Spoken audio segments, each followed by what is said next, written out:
तो सही तरीका क्या है, मोटापे से किस तरह से जान छुड़ाई जाए?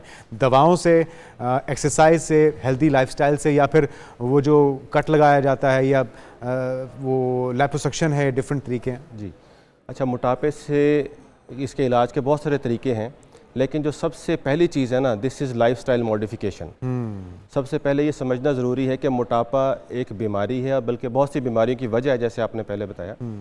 तो इसके लिए सबसे ज़रूरी है कि अपना लाइफस्टाइल चेंज किया जाए और इसको as a chronic disease treat किया जाए, जैसे हम शुगर, ब्लड प्रेशर। कहीं ना कहीं आपसे गलती हुई है तो आप मोटापे का शिकार हुए हैं, इसको समझना चाहिए। बिल्कुल ठीक कह रहे हैं। बिल्कुल, आपका लाइफस्टाइल चेंज होगा तो ही आप इससे मुस्तकिल जान छुड़ा सकते हैं, अदरवाइज़ ये मोटापा फिर आता जाता रहता है। तो वो कहते हैं ना, मोटापा फिर बुढ़ापे की तरह आता है, एक बार आता है तो फिर आता ही जाता है। जी बिल्कुल ऐसा ही है, और वो कहते हैं ना कि पेट बाहर निकला हुआ वापस नहीं जाता। हाँ।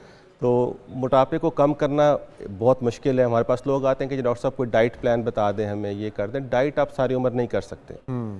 मोटापे की बहुत सारी मेडिसिन मार्केट में आ गई हैं, सारी उम्र नहीं ले सकते, उनके अपने कुछ साइड इफ़ेक्ट्स हैं और एक्सपेंसिव हैं बहुत ज़्यादा। ठीक है। तो सबसे अच्छी चीज़ है कि अपना लाइफस्टाइल चेंज करें, अपनी डाइटरी हैबिट। लेकिन उसके रिजल्ट्स में तो टाइम लगेगा। बाज़-औक़ात किसी की शादी है, कोई इवेंट आ रहा है, जी और वो चाहता है कि जी कुछ ऐसा जादू हो जाए कि हम स्मार्ट दिखें, उसमें खूबसूरत दिखें। उसके लिए फिर कोई ऐसा प्लान भी बताइए ना, कि ज़रा थोड़ा सा रिजल्ट जल्दी जो क्विक और परमानेंट, जो हमारा स्लोगन भी है, मेरा ओबेसिटी सॉल्यूशंस पाकिस्तान के नाम से मेरी कंपनी, हमारा स्लोगन भी यही है, the best and permanent treatment for obesity and diabetes. ठीक है। फ़ौरन ट्रीट होता है। अभी कल मुझे एक पेशेंट ने मुझे वॉइस नोट किया, सर मेरा 7 महीने हो गया ऑपरेशन किया था आपने, शुगर ख़त्म हो गई है, 40 kg वेट लूज़ किया मैंने। मैं अच्छा, शुगर थी, ख़त्म हो गई है? शुगर ख़त्म हो गई है, इंसुलिन बंद हो गई है, 40 kg वेट लूज़ किया है, और कोई ऐसा तरीका नहीं है जिससे आप 40 kg वेट लूज़ करें without side effects. Without any side effects. वो क्या करते हैं आप? तरीका वो एक ऑपरेशन है जिसे बैरेट्रिक सर्जरी बोलते हैं, जिसमें आपका स्टमक, उसमें हम साइज छोटा करते हैं। डिफरेंट ऑप्शंस हैं। स्टमक का साइज़ कम करते हैं, 70 to 80% स्टमक का पोर्शन निकाल देते हैं हम। ओके। दूसरा है कि हम स्टमक को बाईपास करते हैं। वो उन लोगों में करते हैं जिनमें शुगर है, ब्लड प्रेशर है, या कोमॉर्बिड जिन्हें हम कहते हैं। शुगर के साथ, मतलब मोटापे के साथ शुगर, ब्लड प्रेशर, बांझपन, ये सारे मसाइल हैं, हार्मोनिक प्रॉब्लम्स हैं, ये सारे के सारे मेटाबॉलिक इश्यूज़ हैं, उनके लिए ट्रीटमेंट है ये, और ये परमानेंट क्योर है।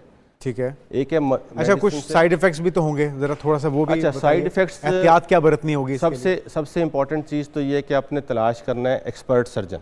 ठीक है। This is very safe surgery but in safe hands, जिसको एक्सपर्टीज़ है। आपकी ज़िंदगी भी दाव पे लग सकती है अगर आप किसी नौसिखिए के पास चले जाएं। इसकी कॉम्प्लिकेशंस खौफनाक होती हैं, even can lead to death. तो लेकिन थोड़ा खाएं। मैं हमेशा कहता हूँ कि अगर आपकी बॉडी, हमारे जैसे चेहरे मुख्तलिफ हैं, हमारा बॉडी का सिस्टम डिफरेंट है। अगर मेरी रिक्वायरमेंट आधी चपाती और मैं डेली एक चपाती खा रहा हूँ, तो मेरी आधी चपाती डेली फैट में कन्वर्ट हो रही है। बिल्कुल सही। ठीक है। तो अपनी भूख रख के खाएं, थोड़ा खाएं, और अपनी लाइफ को एक्टिव रखें। डन। बहुत शुक्रिया। डॉक्टर नवीद मलिक साहब हमारे साथ मौजूद थे, और जो खूबसूरत बात आपने एंड में की है कि वो यही सुन्नत का तरीका, यानी कि निचोड़ यही है कि अगर आप सुन्नत पे अमल कर लेते हैं, अपनी लाइफस्टाइल के अंदर भी, खाने पीने की रूटीन के अंदर भी, वो कहते हैं ना कि अपने स्टमक को 3 हिस्सों में डिवाइड कर लीजिए, एक पानी के लिए, एक हवा के लिए, एक खाने के लिए, तो मेरे ख्याल में आपके मसले हल हो सकते हैं, मोटापे से जान छूट जाएगी।